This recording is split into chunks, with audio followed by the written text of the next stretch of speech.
your hair gonna be like that? Yeah. Welcome, everybody, to the Advanced Cruise Control review of The Babysitter. Woo! I was a fan. I was a big fan. Margot Robbie is great in this movie. I'm a huge fan of Margot.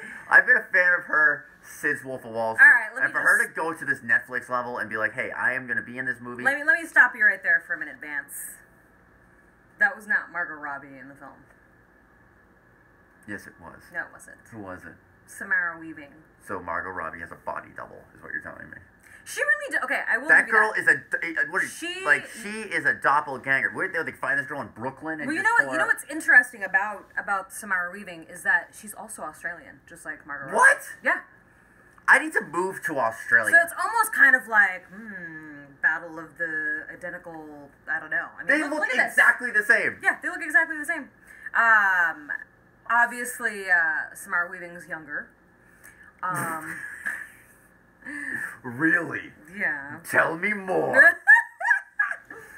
No, so The Babysitter. Babysitter. I love this movie. It was like a slasher movie on steroids, directed by MTV. No. And it was funny. It had funny material. The dialogue was quick. It was. I'm gonna stop you right there. It definitely would fall under the category of comedy horror, but to me, it really I felt like they tried too hard. They tried too hard. They tried way too hard. It's an over-the-top B. It's supposed to be a B movie. I get it's supposed to be over the top, but you didn't get the joke. But have you seen Shaun of the Dead? That's a comedy horror, okay? Okay. This movie was just kind of like overkill mixed with... It was a cool movie. Clearly this film was made for teenagers, so if you're going through puberty, this is the film for you, type thing, you know what I'm saying? This movie was great.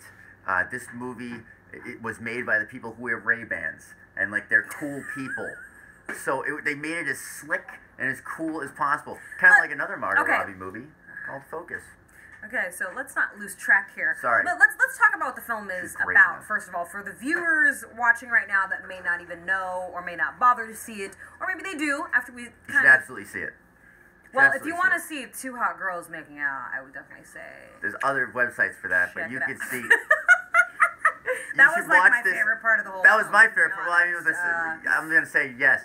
So, this movie is basically Home Alone, where there's this kid. He's kind of a loser. He's not kind of. He's a full-blown loser. He's a nerd. He's bullied. On. You know, he probably tells on people. Like, he's that kind of kid. And, but he's got a babysitter. And the kid's like 12, which is a little weird, but he's got a babysitter. Yeah. And the babysitter, played by Margot Robbie, is Margot Robbie is your babysitter. Hello?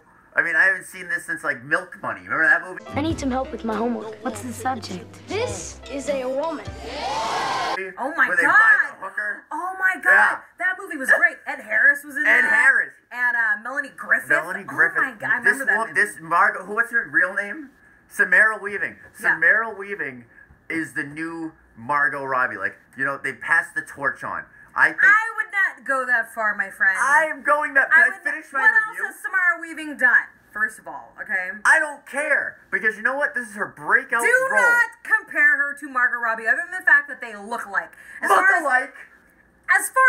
acting skills go, a little different, buddy. But no, let's go back to what this film is about. So basically, so the kid's a loser, is what I meant to say. Yeah. He's got a hot babysitter. So he's getting babysat one night. Just stop real quick. And he's upstairs. And the babysitter's downstairs, and she got all these friends over, right? And next thing you know, the babysitter kills this guy in front of them, and they're like drinking his blood and going all crazy and doing the satanic ritual, right? So it's like they're a cult. Yeah, it's like a cult, but like with less teenagers. Scientology. But with teenagers. Yes, and there's teenagers. It's like Do you know anybody in high school that was in a cult? I don't know anybody now who's in a cult. One of my friends were in cults. Exactly. My point exactly. Anyways, go on. So, okay, the character, the cheerleader character, played by Bella Thorne, even says, she goes, yeah, human sacrifice has been done, you know, forever, but no one's been hot and popular and on social media with it. Like, this movie's designed for that kind of people. It's designed for millennials and young millennials of, you know. I think older Gen Xers. Anyways, so to continue the brief description of the film here. So basically, he witnesses this. He's not supposed to, though. Yeah. Because early on, something... Okay, spoiler. Oh, by the way, we do the spoiler thing. Yeah. So we should do spoiler. So basically, she tries to drug him by giving him a shot of alcohol. He's 12, okay? He's trying to be the cool babysitter. No, she put roofies in the alcohol. Yeah, but she gave him... My point is she gave him alcohol...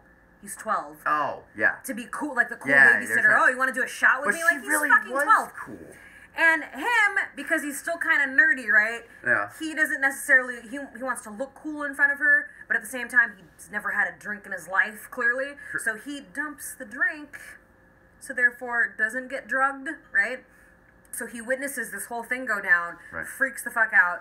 They're like, now we need the blood of the innocent. The innocent. We need the blood of the innocent. Yeah, and they go upstairs to, like, draw blood from his body. They don't kill him like they do the other guy. Well, they gotta test the blood first. How do they know he's completely innocent? I mean, he's kind of a loser, but some losers have really dark secrets. Actually, good point. See? That is a good point, Vance. Much. But yeah, Did you see Jennifer's Body? Is that the one with Megan Fox? Okay, perfect example of what you just said. Do you remember this film at all? I remember Megan Fox. Okay, so she's like with a band, right? You know, like okay, you know, groupie, whatever. And she pretends to be a virgin, right? Because she wants to impress these guys. Like, oh, I'm a virgin. Right. So they're like, oh, we're gonna use her to further our we're talking about our music our music career or whatever. We come here tonight to sacrifice the body of...